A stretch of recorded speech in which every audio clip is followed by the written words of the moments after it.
siguientes especificaciones. Altura de los pisones 19 centímetros, es decir, la pata tiene 19 centímetros. El espesor que se agarra tiene que ser igual a la altura de la pata. Ya hemos hablado de eso, ¿no? El espesor que se agarra para compactar tiene que ser igual a la altura de la pata. Cuando compactamos con pata de cabra. Velocidad estimada 6.5 kilómetros por hora. Número estimado de pasadas 8. Eficiencia de trabajo 75%. Es un equipo ya no es nuevo, ¿no? Si tiene una eficiencia de 75%, ya no es un equipo nuevo. Y bueno, tenemos la producción es igual a la eficiencia por L. ¿Qué viene a ser L? La longitud de la pala. El ancho efectivo del tambor, ¿no? L viene a ser el ancho efectivo del tambor. B, ¿qué viene a ser B? La velocidad. E, el espesor en centímetros. Y 10 viene a ser el factor de conversión a metros cúbicos compactados por hora, ¿no? Sobre N, que viene a ser el número de pasada. En este caso ya no se trabaja con tiempo de ciclo, se trabaja con el número de pasada del compactador. Yo le había dicho que siempre había trabajado en qué rango, el número de pasada, de 7 a 11. Y fíjense que aquí tiene el número de pasada, ¿cuánto dice? 8. Está más o menos en ese rango, ¿no? Que se trabaja en obras, de 7 a 11, número de pasada. Entonces, si aplicamos la fórmula, la eficiencia 75%, la longitud, si ancho del compactador de 2 pasadas, 430, dice. En 2 pasadas ha compactado un ancho de 430. En una, ¿cuánto? 215, ¿no? Tenemos que sacar para una pasada. 215, ahí está. Esto es metro. Velocidad 6.5 kilómetros por hora. El espesor compactado tiene que ser igual a la altura de la pata en centímetros. Esto tiene que colocar en centímetros, según la fórmula. Por 10 dividido entre el número de pasadas, 8. ¿Cuánto es la producción? 248,93 metros cúbicos por hora. Fácil, ¿no? Otro. Hallar la productividad esperada de un compactador liso. ¿Qué quiere decir compactador liso? ¿Cuál es el compactador liso? ¿Cuál es el liso? El que tiene el tambor metálico. Ese es el liso. El otro es el neumático. Pata de cabra, liso, neumático, ¿no? Compactador liso. ¿Qué está compactando aquí entonces? Si hablamos de liso, ¿qué tipo de material? Granular, ¿no? Tipo de material granular. Ya ustedes tienen que identificar cada compactador qué tipo de suelo compacta, ¿no? Monocilíndrico quiere decir que de un cilindro, modelo SD 105, potencia 130 HP, cuyas condiciones de trabajo son las siguientes. Ancho efectivo del tambor, 1,93 metros. Ancho de traslape, entre una pasada y la otra, ha habido un ancho de traslape de 0,20 metros. Velocidad de trabajo, 2.190 metros por hora. Número de pasada 7, fíjense el número de pasada 7, espesor de capa a compactar 0,20 metros. Entonces van a tener cuidado cuando utilicen la fórmula, ¿no? Esto tiene que ser no en porcentaje, sino en número, 0,70. Longitud efectiva del tambor, aquí dice que el ancho de traslape es 0,20 y la longitud efectiva del tambor es 1,93. Pero si ha hecho un traslape como el anterior pasada, ¿cuánto es el efectivo? Menos 20, 1,93 menos 20. Entonces van a tener cuidado cuando tengan esta clase de edad. Va a ser 1,93 menos 20 de traslape, ese va a ser el efectivo. Entonces sería 1,73 por 2.19 convertido a kilómetros por hora. Aquí tiene que ir kilómetros por hora. 2.19 kilómetros por hora. Por el espesor 20 centímetros por 10 dividido entre el número de pasada 7. Entonces tiene una productividad de 75,77 metros cúbicos compactados por hora. Y finalmente tenemos hallar el rendimiento de un compactador neumático modelo PS15 PS150C con las siguientes condiciones de trabajo. Velocidad de trabajo 11 km por hora, ancho del tren delantero 1740 milímetros, espesor de material a compactar 15 centímetros, número de pasada estimada 6, fíjense aquí son 6, ¿no? Quiere decir que ha sido eficiente esa compactadora. Y eficiencia de trabajo 75%. Eficiencia 0,75, longitud efectiva, ancho del tren. ¿Por qué aquí 1,54? ¿Por qué 1,54?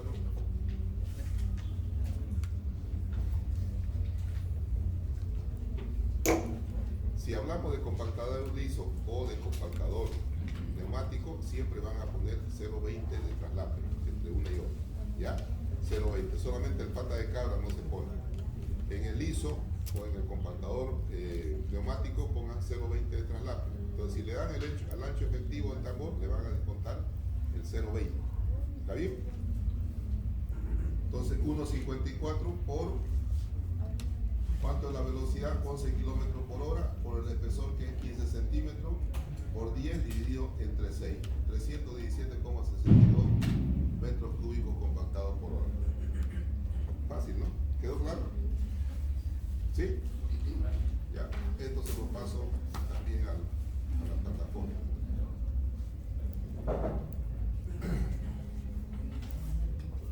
Vámonos al capítulo 5. Palas cargadoras.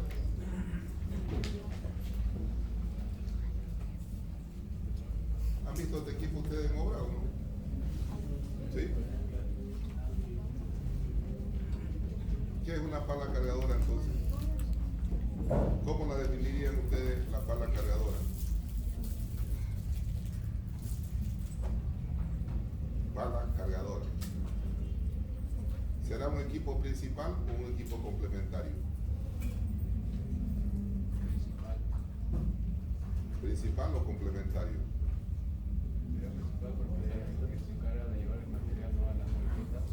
Claro, pero si hablamos de una carretera, ¿quiénes son los que paran en la carretera todo el tiempo? ¿Qué equipo? La moto. La moto, ¿qué más? Compactador, ¿qué más? Aguatero, ¿qué más? Oruga, esos son los equipos principales y estos son los equipos complementarios que pueden estar en plataforma o pueden estar en barco o puede estar en otro lado haciendo la provisión de material, ¿no? Entonces es un equipo complementario.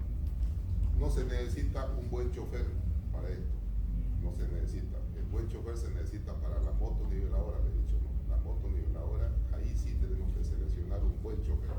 Para este tipo de equipos no se necesita porque cualquiera la puede manejar. De todas maneras tiene sus particularidades. Puede haber neumáticos como puede haber de cadenas, ¿no? También esto puede haber de cadenas. Entonces, pero los más utilizados son los neumáticos. ¿Por qué son los neumáticos? ¿Quién me puede decir? Por la rapidez, ¿no? O sea, porque el trabajo se hace de manera más rápida. Y normalmente no se trabaja en suelos muy blandos o suelos que tengan una accesibilidad difícil para entrar con uno de cadena, ¿no? Entonces normalmente se emplea el neumático. Este es el ciclo de operación de una cargadora frontal. Cargadora frontal se llama esto, ¿no? Aquí están las partes del cucharón, el brazo hidráulico, cabina, y aquí en esta parte está el motor, ¿no? Y la llanta más grande está en la parte de atrás. ¿Por qué creen que aquí está el motor y todo el sistema más pesado? Para hacer contrapeso con el cucharón cargado, ¿no?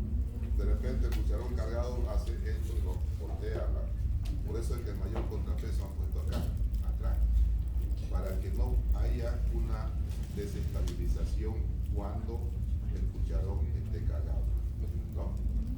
Entonces, ¿cuáles son los ciclos? Y ustedes lo van a ver, vamos a ir a una obra nosotros después, de aquí unas 2 semanas, vamos a ir a una obra.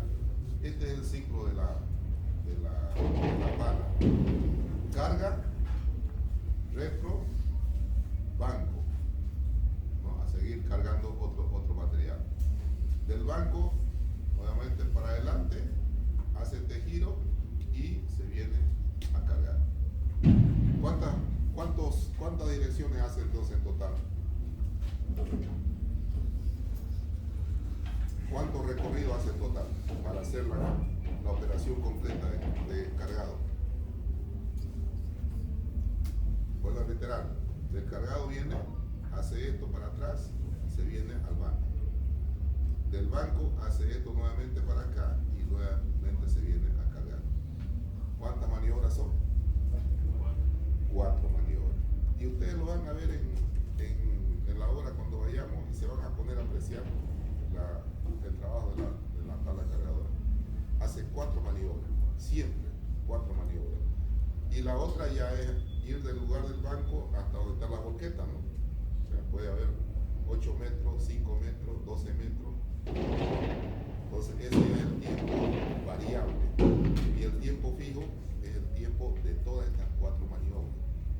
Las 4 maniobras más cargado y descargado, eso viene a ser el tiempo fijo. Puedo reiterar, el tiempo fijo para calcular el tiempo de ciclo de este equipo viene a ser las 4 maniobras y el tiempo de cargado y descargado, ¿no? ¿Qué quiere decir cargado? Cargado quiere decir cargar de aquí del banco, y descargado quiere decir descargar en la boqueta. ¿Se entiende, no? Ya, entonces ese viene a ser el tiempo fijo.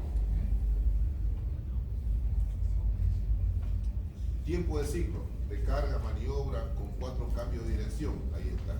Minutos de viaje y descarga. Tiempo de viaje de acarreo y tiempo de viaje de regreso. Esos son los tiempos variables. Las 4 maniobras, cargado y descargado, son tiempo fijo. Clasificación de las palas cargadoras. Se clasifican en cargadores sobre orugas y cargadores neumáticos.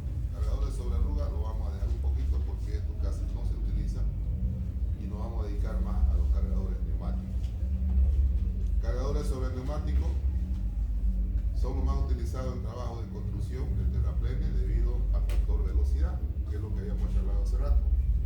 Eso hace que sean más eficientes, eso hace que se cumplan los tiempos programados según el cronograma. Si agarramos para este tipo de trabajo en carretera una pala de esterilla, seguro que nos vamos a atrasar y además vamos a invertir mucho más dinero. Entonces por eso que agarramos la de neumático. ¿Qué características tienen estos neumáticos? Tracción de las 4 ruedas, dirección articulada. ¿Qué se refiere a dirección articulada? Aquí hay una articulación, un eje que hace que esta pala pueda hacer eje. Bien, aquí hay un eje, puede hacer la pala este movimiento. Entonces por eso dice dirección articulada. Peso propio elevado, motor colocado sobre el eje trasero, equilibrando el peso del cucharón cargado. Campo de aplicación, donde se aplican las palas, trabajo de excavación en tierra común. Las volquetas o vehículos de acarreo deben colocarse de modo que el recorrido de la pala sea el mínimo posible. Fíjense este dato. Si ustedes ponen la volqueta a 5 metros, sería lo ideal. Si ponen a 3, mucho mejor.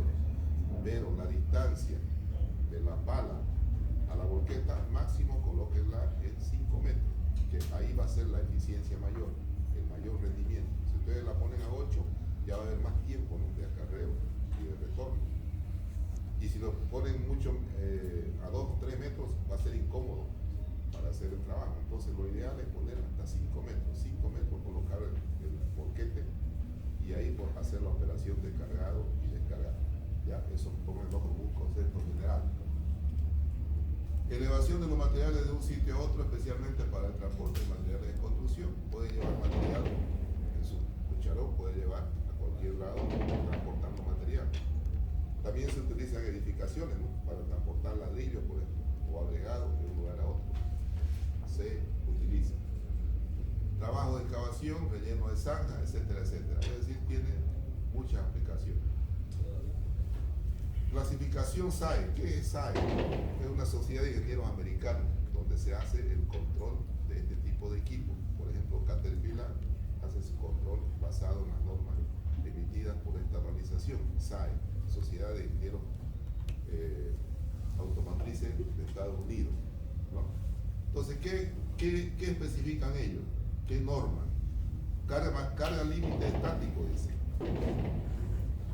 Cuando calculan un cucharón, ese cucharón tiene que tener la capacidad máxima de no voltear la cola trasera de la pala, ¿no?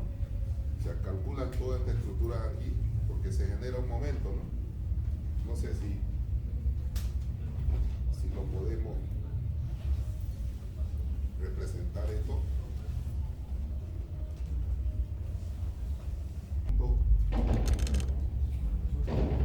¿Qué se llama ese punto? ¿Qué se llama?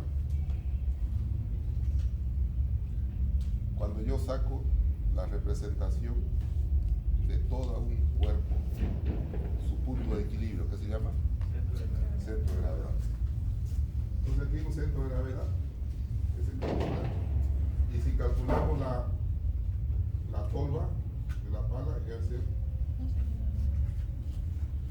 algo así, ¿no? Una fuerza completa. Pero aquí tiene que generarse en toda esta estructura, al lado del centro de gravedad, a la derecha tiene que generarse otro.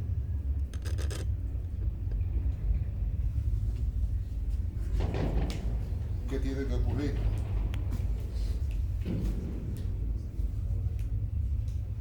Aquí se genera un momento, en este punto.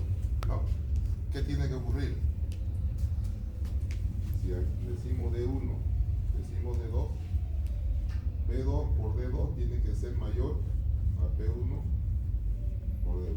¿Sí o no? ¿No?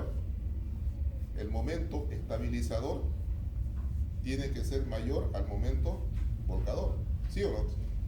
Llevamos eso en hormigón también, ¿no? Lo que está llevando. El momento estabilizador tiene que ser mayor al momento volcador. Es decir, tiene que estar garantizado ese cucharón que no sobrepase el peso que pueda generar un volcamiento en ese equipo. Entonces, eso es lo que controla esta organización. ¿Y sabían ustedes que calculan el cucharón de tal manera que sea el 50? Esa es la carga de equilibrio estático. Esta carga de equilibrio estático P1 hace que P1 por D1, P2 por D2. Esa es la carga de equilibrio, ¿no? Cuando todos están iguales. ¿Sí? Entonces calculan P1 y después diseñan con el 50% de esa carga. Es decir, le dan una holgura del 50% para que no ocurra nunca ese evento de que pueda volcarse la pala. ¿Me entienden o no? Calculan la capacidad de esa tolva al 50% de esa carga de equilibrio. Entonces ya saben ustedes que tolvas están calculadas con el 50% del peso de equilibrio que tiene ese dispositivo. Entonces la carga de operación, ahí está, 50% de la carga límite de equilibrio, ¿no? Se calcula la tolva con el 50% de esa carga para garantizar que en ningún momento ocurra aquello. Y ahí está el volumen, eso es lo que calculan ellos, el volumen suelto del material es igual a esta área multiplicado por estas dimensiones. Esta es la largura del cucharón, este es el ancho, si ustedes quieren, largura del cucharón, y este viene a ser A, que es una distancia recta que tiene el cucharón, así de esa manera el cucharón, y las correspondientes dimensiones que tiene el material sobre el ras de la tolva, ¿no? Y fíjense, aquí está el volumen que determinan ellos para ese tipo de equipo. ¿Cuánto vale este volumen? ¿Quién me puede decir? ¿Cuánto vale ese volumen? Calculado al 50% de la carga límite de equilibrio. ¿Está bien? ¿Se entiende? Entonces, de esa manera está calculado ese volumen, al 50% de ese volumen, de esa carga límite de equilibrio. Capacidad al ras, si nosotros queremos calcular la capacidad al ras, es la capacidad de este nivel, ¿no? Al ras del cucharón. Sacamos esto de Y la capacidad colmatada viene a ser esta de acá. Colmatada quiere decir lo máximo que puede entrar material en ese cucharón, ¿no? Factor de llenado. Entonces, una vez obtenido nosotros la capacidad RAS, este volumen o sobrevolumen que podamos tener, lo hacemos de acuerdo al tipo de material que se tenga. Por ejemplo, si tenemos áridos húmedos, nosotros utilizamos o trabajamos con 95 al 100% de la capacidad de ese cucharón. Si tenemos agregado uniforme de hasta 3 milímetros, trabajamos con 95 al 100% de la capacidad de ese cucharón. Y así sucesivamente de acuerdo al tipo de material. Fíjense acá, limo húmedo podemos trabajar del 100 al 110% de la capacidad de ese cucharón. Estos son los factores de carga, factores de llenado del cucharón. Entonces yo le voy a decir a ustedes, por ejemplo, quiero cargar un árido húmedo de hasta 3 milímetros. Ustedes ya saben cuál es su factor de llenado. ¿Y dónde utilizan el factor de llenado? Aquí. Factor de acarreo. Ese es el factor de llenado. ¿Está bien? ¿Se entiende o no? ¿Se ha entendido? Sí. Bueno, entonces, para calcular el rendimiento de una pala, viene a ser la eficiencia por la capacidad de la tolva, multiplicado por el factor de llenado, por el factor de conversión, sobre el tiempo de ciclo. ¿No? 60 viene a ser el factor de conversión, de minutos a hora, sobre el tiempo de ciclo. ¿Hay alguna pregunta hasta acá? ¿Nada? El factor de llenado lo colocamos en decimales, ¿no? Claro. Si dicen, por ejemplo, factor de llenado, quieren asumir ustedes, yo le digo una mezcla de tierra y roca, y ustedes quieren elegir 120%, ¿cuánto le van a poner al factor de llenado? 1.2. 1.2, ¿no? 1.2, es decir, lo ponen en número, ¿no? Decimal. Si es 60, 75%, 0.75, ¿no? Factor de llenado. ¿Ya? La pala es muy útil. La pala es muy útil para también cuando uno tiene algún percance. Por ejemplo, yo una vez diseñé una planta elaboradora de hormigón y no había para meter el agregado con el volumen preciso, ¿no? Es decir, digamos, ustedes saben dosificación, ¿no? Saben dosificación, ¿no? ¿Cuántos kilos de árido le entra a un metro cúbico? ¿Saben o no saben?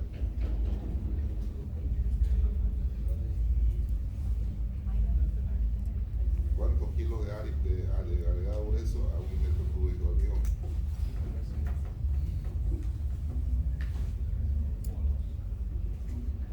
¿Cuánto?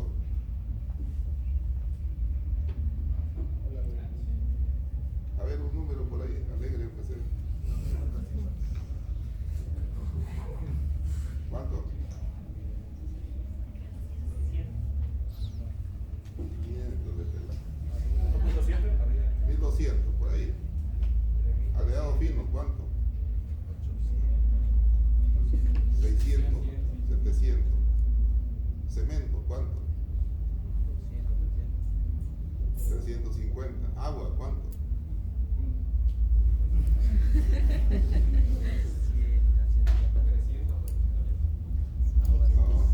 170, 160 litros por metro cúbico, más o menos eso, ¿no? Entonces, ¿cómo ustedes miden esa agua para dosificar en una planta? Ponen su cañería, ponen su contador y ya miden cuántos litros le va a entrar. Si van a preparar 6 cubos, ahí lo miden en su contador. Pero ¿cómo miden los agregados? El cemento da la bolsa por kilo, 1,5, 3 o 3,5, ya miden su. Pero ¿cómo miden el agregado?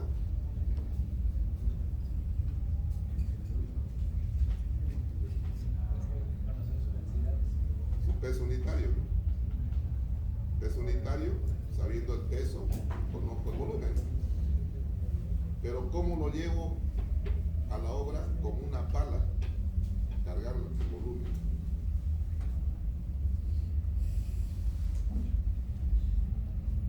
Por decir, para un 2 metros cúbicos de hormigón he obtenido 0,90 metros cúbicos de arena, digamos, 0,90. ¿Cómo yo llevo a la pala ese para ir a cargar a mi mixer para que después se haga el mezclado? Si la pala tiene esta forma, ¿cómo yo mido ahí?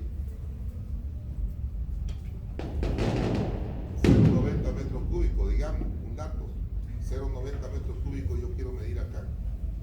¿Cómo lo mido si tiene esa forma? Llenarla de agua, 0,90 y marcar el límite. Hasta aquí es. Por eso, pero ¿cómo hago el proceso de llenarla de agua? Era ese que mide el caudal. Ya. Y luego marco 0,90 metros cúbicos, marco hasta dónde llegó vacío. ¿Pero en qué lo va a vaciar? El agua. Ah.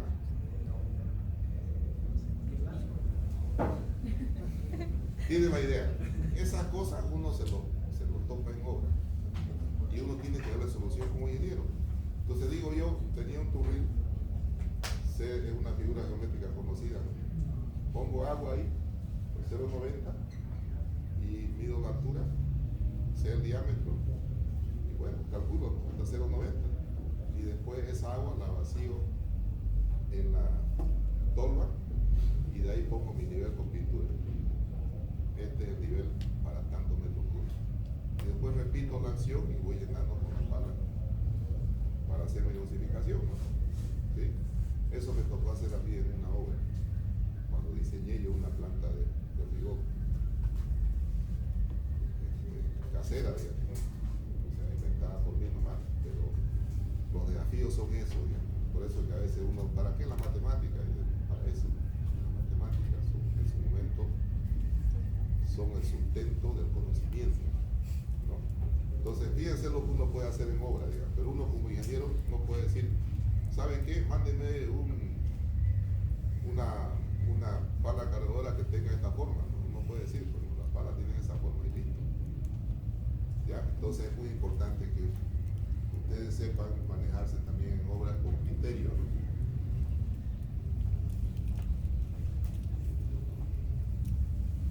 ¿Les gusta esto o no? ¿Sí?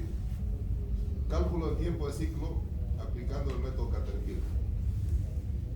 Este para cargadores de cadena, vamos a ir directamente a cargadores de neumáticos. Factores de tiempo de ciclo. A ver, silencio por favor. El promedio del tiempo de ciclo básico. ¿Cuál es el tiempo de ciclo básico? Si pueden anotar estas cositas, anoten, porque después en el examen no se acuerdan. Carga, descarga y maniobras. ¿Cuántas maniobras son? 4. Carga, descarga y maniobra. Ustedes pueden tener o pueden asumir un tiempo fijo entre 0,45 y 0,55 minutos. ¿Ya? Eso lo toman como fijo. ¿Y los variables cómo lo sacan? ¿Cómo lo sacan los tiempos variables? Teniendo la velocidad y teniendo la distancia pueden sacar el tiempo, ¿no? Como hacíamos las anteriores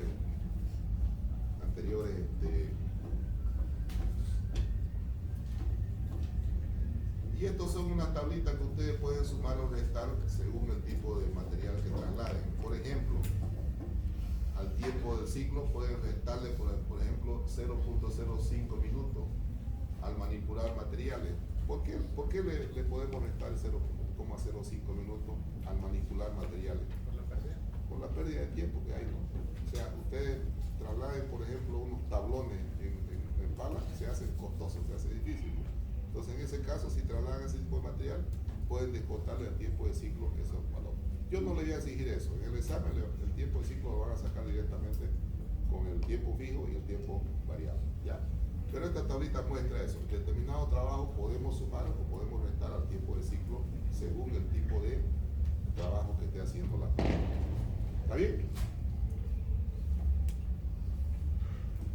Y eso es. ¿Le gustó? ¿Le gustó o no? ¿Tienen alguna duda? El examen va a decir. Voy a tratar de corregir este fin de semana para traérselo el martes ya el examen. Es importante que hayan sacado buena nota en este examen. No es que el segundo sea difícil, sino que es un poquito más largo, un poquito más interactuar los equipos. Por ejemplo, les voy a dar yo un tramo y le voy a decir, hálleme la cantidad de palas y la cantidad de volquetas que se necesita para esto. Entonces ya entran dos equipos, interactúan. Pero no es difícil, ¿no? Es fácil. ¿Ya? Bueno, voy a tomar lista y nos vamos, ¿ya?